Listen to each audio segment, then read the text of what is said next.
জীবনে প্রথমবারের মতো ট্রেনে করে যাব নারায়ণগঞ্জে, তাও আবার আমি এই প্রথমবারের মতো ট্রেনে উঠবো। আমরা দুজনে সকাল সকাল বের হয়ে পড়ছি নারায়ণগঞ্জের উদ্দেশ্যে। তো হ্যালো এভরিওয়ান, আসসালামু আলাইকুম। আপনাদের সবার কি অবস্থা? আশা করি আপনারা সবাই অনেক অনেক ভালো আছেন। আলহামদুলিল্লাহ, আল্লাহর রহমতে আমরা অনেক অনেক ভালো আছি। আমরা যেহেতু খুব সকাল সকাল বের হয়েছি, ওই জন্য দুজনের একজনও নাস্তা করি নাই, তাই আমরা দুজনে একটি ক্যাফেটেরিয়ার মধ্যে ঢুকে হালকা নাস্তা করে নিলাম। নাস্তা করে চলে যাব টিকিট কাটার জন্য রেল স্টেশনে। এখন আমরা যে জায়গায় আছি এটি হচ্ছে ঢাকা কমলাপুর রেল স্টেশন।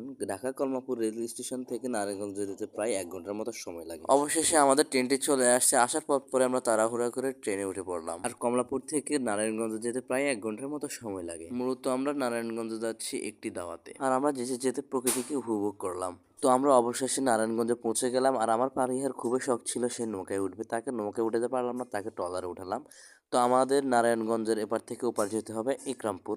তো আমার কাছে একটি বিষয় অবাক লাগছে, সেটা হচ্ছে ট্রলার ভাড়া আমাদের থেকে 2 টাকা করে, দুজনের 4 টাকা রাখছে। আমরা নদীর ওপার থেকে এপারে এসে একটি রিক্সা নিয়ে নিলাম ইকরামপুরে। তো আমরা সকাল সকাল বের হয়েছি, তাই আমরা দ্রুত ওইখানে পৌঁছে গিয়েছি। আমরা বাসায় গিয়ে দেখি যে রান্না বান্না চলতেছে, অন্যদিকে দিয়ে শসা গাজর এগুলো কুটা হচ্ছে, আর এদিক দিয়ে বাচ্চাদেরকে নিয়ে ছাদের উপরে উঠে একটু দুষ্টামি করলাম। আমরা ছাদ থেকে নামার পর পরে খাওয়া দাওয়া শেষ করে ঢাকার উদ্দেশ্যে রওনা হলাম। তো আজকের ভিডিওটি এতটুকু পর্যন্ত। সবাই ভালো থাকবেন, সুস্থ থাকবেন, আল্লাহ হাফেজ।